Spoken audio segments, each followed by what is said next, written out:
अगर आपने ये वीडियो पूरा नहीं देखा तो शायद आप भी गरीबी से बाहर निकलने का सबसे आसान, सबसे तेज और सबसे असरदार रास्ता मिस कर देंगे।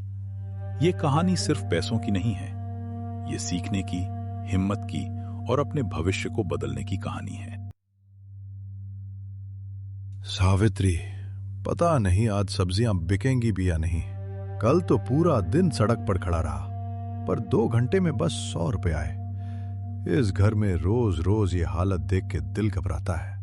लोग कहते हैं मेहनत का फल मिलता है, पर हम जैसे गरीबों की मेहनत का फल भी अधूरा रह जाता है। रामपाल, हार मत मानो। गरीबी तो हमारी किस्मत में लिखी है, लेकिन कोशिश करना हमारे हाथ में है। एक दिन अच्छा भी आएगा। बस अभी चाय पी लो, पेट में कुछ जाएगा तो हिम्मत भी साथ देगी। अंकित अंदर ही अंदर टूट रहा था। 20 साल का था, लेकिन घर की हालत देखकर खुद को छोटा महसूस करता था। पापा इतना संघर्ष कर रहे हैं और मैं तो बस दोस्तों के साथ घूमता रहता हूँ। ये सही नहीं है। मुझे कुछ करना चाहिए, कुछ बड़ा, कुछ अलग। रामपाल, हमारे पास खाने को भी पैसे नहीं बचे। आज क्या होगा? अगर शाम तक सब्जियां नहीं बिकी तो हम रात का चूल्हा कैसे जलाएंगे? क्या करूं सावित्री, मेहनत तो पूरी करता हूं, पर सब्जियों का रेट इतना गिर गया है कि कुछ बचता ही नहीं। कभी कभी लगता है ये जिंदगी बस चल ही रही है, रुकने का नाम नहीं लेती, सुधरने का नाम नहीं लेती। माँ, पापा, मैं बड़ा हो गया हूँ। अब मैं सिर्फ घूमने नहीं जाऊंगा, मैं कुछ करूंगा, कुछ भी। बेटा, अभी तू सीख ले, समझ ले, कमाने का जिम्मा हम पर है। मैं सोच रही थी, मुझे बिरयानी बनानी आती है। अगर मैं बिरयानी का छोटा सा ठेला लगा दूं, तो शायद 2 पैसे घर चलाने को आ जाए। तू ठेला लगाएगी? सावित्री, तूने जिंदगी भर घर संभाला, अब ये भी? हाँ, क्योंकि भूख किसी की इज्जत नहीं देखती, ना आपकी ना मेरी। अगर मिलकर चलेंगे तो रास्ता बनेगा ही। अंकित उसी दिन अपने दोस्त राजू के घर गया। राजू भी उसी की उम्र का, लेकिन दोनों की आदतें अच्छी थीं। कोई गलत काम नहीं। राजू, घर की हालत बहुत खराब है। माँ बिरयानी का ठेला लगाएगी, पापा सब्जी बेचते हैं, लेकिन कुछ बचता नहीं। हम दोनों की पढ़ाई भी खत्म हो गई। अब ऐसे बैठे रहना सही नहीं। यार, हम कुछ करें। राजू ने भारी मन से चुपचाप सिर हिला दिया। तू सही कह रहा है। मेरे पापा बहुत कुछ जानते हैं। शायद उनके पास कोई काम हो, कोई रास्ता हो। चल, उनके पास चलते हैं। हाँ भाई, इसी वक्त चलते हैं। दोनों ऊपर कमरे में पहुंचे। दरवाजा खुला और दृश्य देखकर दोनों दंग रह गए। 2 बड़े टीवी स्क्रीन, एक लैपटॉप, 2 टैबलेट, 2 मोबाइल और उन सब पर चल रहे लाल हरे ट्रेडिंग चार्ट। अंकित ये सब देखकर चौंक जाता है। अंकल, ये सब क्या है?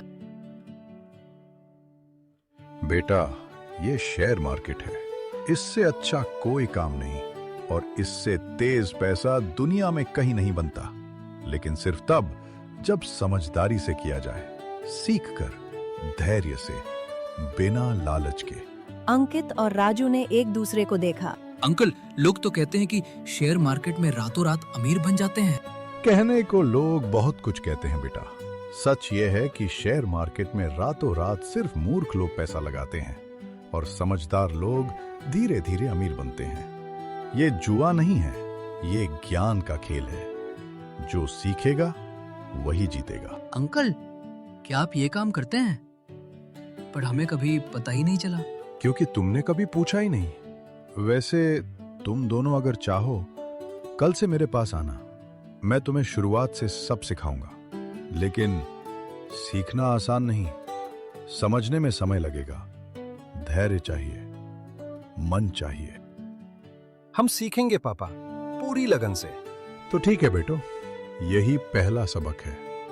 Learn before you earn. जब तक सीखोगे नहीं, कमा नहीं पाओगे। दोनों की नई जिंदगी यहीं से शुरू हुई।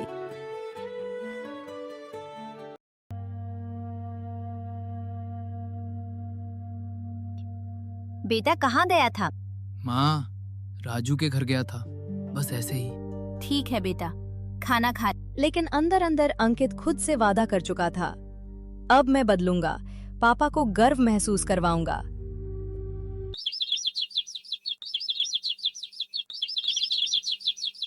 अगली सुबह सावित्री ने अपना बिरयानी का ठेला लगाया। रामपाल सब्जी की रेडी लेकर निकल गया और अंकित राजू के घर की तरफ चला गया। अंकल, आज से मैं भी आपकी तरह कुछ करूंगा। बेटा, यहाँ दिल नहीं दिमाग चलता है, और जब तक सीख नहीं लोगे तब तक 1 रुपया भी निवेश मत करना। यहाँ लालच सबसे बड़ी बीमारी है। कमरे में मंद रोशनी फैली हुई थी। स्क्रीन पर लाल हरे चार्ट चमक रहे थे। अंकित और राजू कुर्सियों पर बैठे ध्यान से देख रहे थे। राजू के पापा सामने कुर्सी पर लैपटॉप रखे दोनों को शेयर मार्केट का ज्ञान दे रहे थे। दिन की पहली क्लास शुरू हुई। देखो बेटो, लोग कहते हैं कि शेयर मार्केट रिस्क है, लेकिन सच ये है कि ज्ञान न होना सबसे बड़ा रिस्क है। यहाँ एक बात याद रखना, जो सीख रहा है वो कमा रहा है, और जो बिना सीखे कूद रहा है वो गंवा रहा है। अब आज से तुम दोनों chart, candle, trend, support, resistance सब कुछ सीखोगे। अंकल, अगर हम सही से सीख जाएं तो क्या हम भी आप जैसे बन सकते हैं? बिल्कुल, लेकिन सबसे पहले धैर्य चाहिए। सीखो कि रुकना भी ट्रेडिंग का हिस्सा है। इधर घर की हालत पहले जैसी ही थी। सावित्री ने बिरयानी का छोटा सा ठेला लगाया था, लेकिन पहले 2 दिन कोई ग्राहक नहीं आया। हे भगवान, कब तक ऐसे चलेगा? लोग देखते हैं लेकिन खरीदते नहीं। शायद मेरी किस्मत ही ऐसी है। दूसरी तरफ रामपाल थक कर चुपचाप बैठा था। दिन ढल गया था, पर सब्जियां आधी भी नहीं बिकी थीं। इतनी मेहनत के बाद भी घर का खाना तक नहीं जुटता। कब तक यूं ही खींचेंगे ये जिंदगी? पर वे दोनों ये नहीं जानते थे कि उनका बेटा अब चुप बैठने वालों में से नहीं रहा था। वो हर हालात को देख रहा था, समझ रहा था, वो बदल रहा था, सीख रहा था, और धीरे धीरे उस दिन के लिए खुद को तैयार कर रहा था जब हालात भी उससे जवाब मांगेंगे। राजू ध्यान से कैंडल पैटर्न नोट कर रहा था, हर हरी लाल मोमबत्ती का मतलब समझने की कोशिश में। वहीं अंकित चार्ट पर सपोर्ट और रेजिस्टेंस की लाइनें खींच रहा था, मानो पहली बार उसे जिंदगी की दिशा दिख रही हो। यार, पहले तो मुझे लगता था शेयर मार्केट बस एक खेल है, पर अब समझ आ रहा है ये खेल नहीं, पूरा का पूरा साइंस है। हाँ भाई, और हम अभी तो बस शुरुआत में हैं। अभी सीखना बाकी है, अभी बहुत कुछ समझना बाकी है। 1 महीने तक रोज क्लास चली, हर रात पढ़ाई होती रही। धीरे धीरे दोनों के दिमाग के दरवाजे खुलने लगे और चीजें अब उन्हें साफ दिखने लगीं। एक दिन राजू के पापा ने स्क्रीन की तरफ इशारा किया, जहां एक तेज लाल कैंडल साफ दिखाई दे रही थी। वो सिर्फ एक चार्ट नहीं था, बल्कि सीख का एक अहम पल था। ये देखो, ये लाल कैंडल नुकसान दिखाती है, लेकिन हमेशा याद रखना, नुकसान हार नहीं होता, वो एक सीख होता है। जो इंसान अपने नुकसान से डर गया, वो मार्केट में ज्यादा देर टिक नहीं पाता, और जो नुकसान को समझना सीख ले, वही एक दिन असली ट्रेडर बनता है। अंकल, इसका मतलब क्या ये है कि हम गलतियां भी करेंगे और वो गलतियां हमें नुकसान पहुंचा सकती हैं? हाँ बेटा, लेकिन याद रखना, गलती करते हुए सीखना ही असली मुनाफा है। जो इंसान अपनी गलतियों से सीख लेता है, वो हर हार में जीत छुपी होती है, समझता है। उस दिन के बाद दोनों दोस्तों की समझ और गहरी हो गई।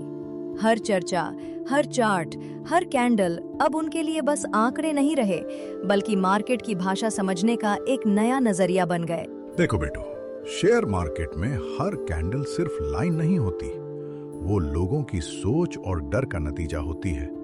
जब किसी शेयर को लोग ज्यादा बेचने लगते हैं, जब डर हावी हो जाता है, जब लोग सोचते हैं कि और गिर सकता है, तब बनती है ये लाल कैंडल। लाल कैंडल मतलब उस वक्त मार्केट में डर ज्यादा है, बेचने वाले ज्यादा हैं और भरोसा कम है। अब समझो हरी कैंडल। हरी कैंडल तब बनती है जब लोग किसी शेयर पर भरोसा करते हैं, जब खरीदने वाले ज्यादा होते हैं, जब उम्मीद डर से बड़ी हो जाती है। हरी कैंडल बताती है कि मार्केट कह रहा है, हाँ, यहाँ लोग पैसा लगाने को तैयार हैं। लेकिन याद रखना, लाल कैंडल बुरी नहीं होती और हरी कैंडल अच्छी ही हो, ऐसा भी नहीं। लाल कैंडल हमें सिखाती है कि कहाँ सावधान रहना है और हरी कैंडल बताती है कि कहाँ धैर्य रखना है। जो इंसान सिर्फ हरी कैंडल के पीछे भागता है वो लाल कैंडल से डर जाता है, और जो लाल कैंडल को समझना सीख लेता है वही एक दिन मार्केट को समझने लगता है। अब एक बात और समझ लो बेटो, कैंडल सिर्फ लाल या हरी नहीं होती, ये मिलकर पैटर्न बनाती है और वही पैटर्न ट्रेडर की असली भाषा होती है। जब मार्केट नीचे गिरने के बाद हरी कैंडल मजबूती से ऊपर उठती है और पिछली लाल कैंडल को ढक लेती है तो उसे कहते हैं बुलिश पैटर्न। इसका मतलब होता है अब खरीदने वालों की ताकत बढ़ रही है। लेकिन जब ऊपर जाते हुए शेयर में अचानक तेज लाल कैंडल बनती है और वो पिछली हरी कैंडल को दबा देती है तो वो होता है बेरिश पैटर्न। ये बताता है कि अब बेचने वाले हावी हो रहे हैं।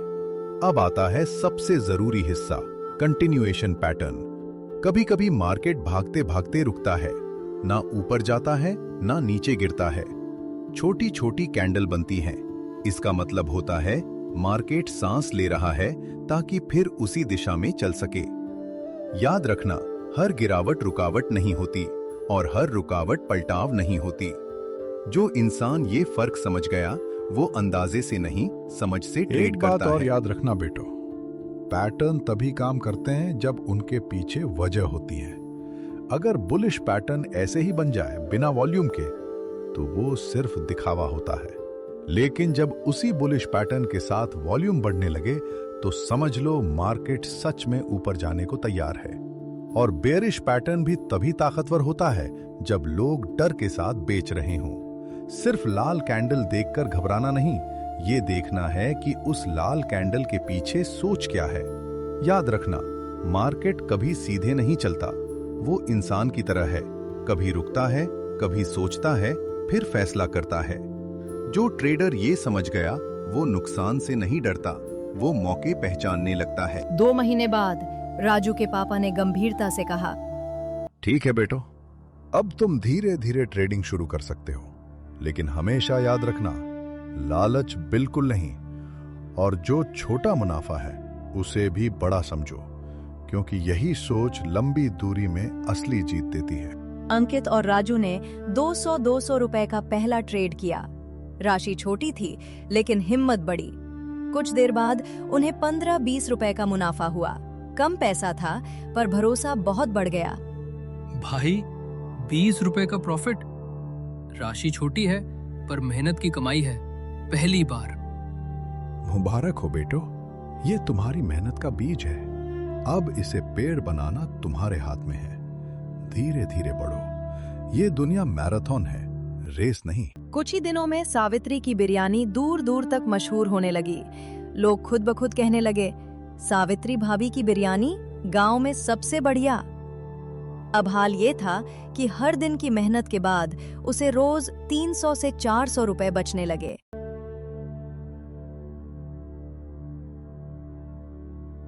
अरे रामपाल जी, आज तो सारे डिब्बे खाली हो गए। भगवान का शुक्र है, लदा जैसे आज मेरी मेहनत की कीमत मिली। लेकिन उसे ये जरा भी अंदाजा नहीं था कि ये खुशी तो बस एक शुरुआत थी। असल खुशखबरी अभी आनी बाकी थी, ऐसी जो सब कुछ बदल देने वाली। एक दिन मार्केट थोड़ी नीचे गिरी। अंकित ने हिम्मत करके 2000 रुपए में 200 बिटकॉइन सैटोशी यूनिट खरीदे, यानी छोटे हिस्से। अरे, तू इतना क्यों ले रहा है? इतनी गिरावट में रिस्क ज्यादा नहीं है क्या? अंकल ने कहा है, डर कर सीखने वाला कभी आगे नहीं बढ़ता। ये रिस्क नहीं है, ये तो सीखने का मौका है। जो समझ जाएगा वही आगे बढ़ पाएगा। राजू ने भी कुछ स्टॉक में छोटा निवेश किया। दोनों रोज थोड़ा थोड़ा कमाते रहे। डर कम हुआ, समझ बढ़ी। 1 साल पूरा हुआ। अचानक अंकित को याद आया, मेरे पास तो बिटकॉइन भी था। उसने तेजी से रेट चेक किया। वो 2000 रुपए का छोटा बिटकॉइन अब 5 लाख रुपए का हो चुका था। उसके पास कुल 200 बिटकॉइन थे। एक बिटकॉइन की कीमत अब 5 लाख रुपए हो चुकी थी। मतलब जिस निवेश की कभी किसी ने कल्पना भी नहीं की थी, वो अब पूरे 10 करोड़ रुपए में बदल चुका था। अंकित की सांसें थम गईं, दिल तेज तेज धड़कने लगा और आंखों के सामने सपनों का पूरा संसार घूमने लगा। ये क्या हो गया? इतना बढ़ गया? वो भागता हुआ राजू के घर गया और चिल्लाया, राजू, मेरे बिटकॉइन का रेट 5 लाख हो गया है। बेटा, ये तेरी मेहनत का नतीजा है, तेरी सीख का इनाम। तूने लालच नहीं किया, डर नहीं दिखाया और पेशेंस दिखाया, इसलिए आज मार्केट ने तुझे रिवॉर्ड दिया है। अब एक काम कर बेटा, 50% प्रॉफिट बुक कर ले, बाकी रहने दे, और स्टॉक्स में जो फायदा हुआ है वो गोल्ड में लगा दे, ताकि तेरा भविष्य सुरक्षित हो जाए। जी अंकल। फिर राजू के पापा बोले, चलो अब तुम्हारे घर चलते हैं, तेरे माँ बाप को ये खुशखबरी देते हैं।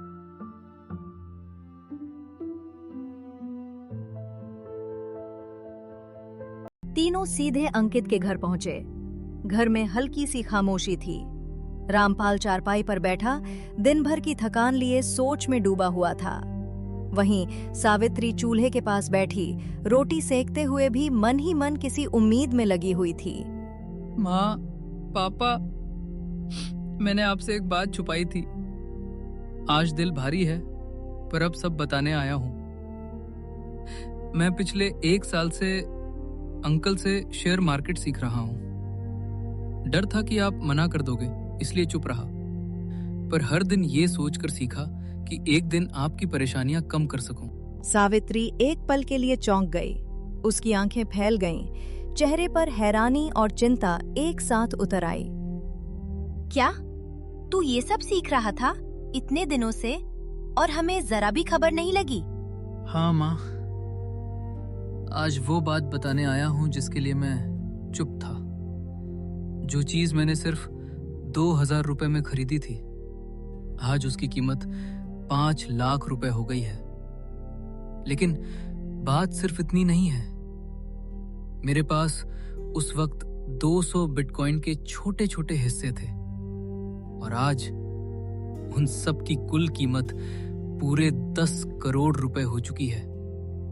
माँ, पापा, आज हम गरीब नहीं हैं, आज हम संभल चुके हैं। अब माँ, आपको बिरयानी की रेहड़ी नहीं लगानी पड़ेगी, और पापा, अब आपको सब्जी बेचकर हर दिन अपनी इज्जत थकानी नहीं पड़ेगी। मैंने ये सब दिखावे के लिए नहीं किया, बस इसलिए किया कि आप दोनों को फिर कभी कमी में जीना ना पड़े। दोनों माता पिता एक पल के लिए दंग रह गए। न शब्द निकल पाए, न आंखों को यकीन हुआ। सामने खड़ा बेटा अब सिर्फ उनका सहारा नहीं, उनकी तकदीर बदल चुका था। सावित्री की आंखें भर आईं। पलकें झपकते ही आंसू खुद ब खुद बहने लगे, जिनमें सालों की थकान और बेटे पर उमड़ता गर्व एक साथ छलक पड़ा। बेटा, तूने सच में कर दिखाया। जिस सपने को हम रोज दबा देते थे, उसे तूने हमारी आंखों के सामने जिंदा कर दिया। रामपाल खड़ा हुआ, अंकित को गले लगा लिया। तूने आज हमारी सारी थकान, सारी तकलीफ, हर वो दिन, हर वो रात जिसमें हमने बस गुजारा किया, सबकी कीमत चुका दी बेटा। ये तो बस शुरुआत है। इस लड़के ने सीखना समझ लिया है, और जो सीखना समझ ले वो रुकता नहीं। यकीन मानो, ये बहुत आगे जाएगा। गरीबी कभी एक दिन में नहीं आती और ना ही एक दिन में जाती है। ये धीरे धीरे इंसान की हिम्मत तोड़ती है, पर अगर उसी गरीबी में कोई सीखने का साहस कर ले तो किस्मत भी रास्ता बदलने पर मजबूर हो जाती है। रामपाल की थकी हुई आंखें, सावित्री के जले हुए हाथ और एक बेटे का चुपचाप सीखते रहना, यही था उस बदलाव की शुरुआत जिसकी किसी ने कल्पना भी नहीं की थी। जहां कभी 200 रुपए का मुनाफा खुशी बनकर आया था, वहीं आज वही समझ 10 करोड़ की रोशनी बन चुकी थी। ये कहानी सिर्फ पैसे की नहीं है, ये कहानी है धैर्य की, सीख की और उस भरोसे की जो एक परिवार ने एक दूसरे पर रखा। अगर ये कहानी आपके दिल तक पहुंची हो, अगर कहीं ना कहीं आपने खुद को इसमें पाया हो, तो इसे लाइक जरूर करें, किसी अपने के साथ शेयर करें और ऐसी सच्ची कहानियों के लिए चैनल को सब्सक्राइब करना मत भूलिए।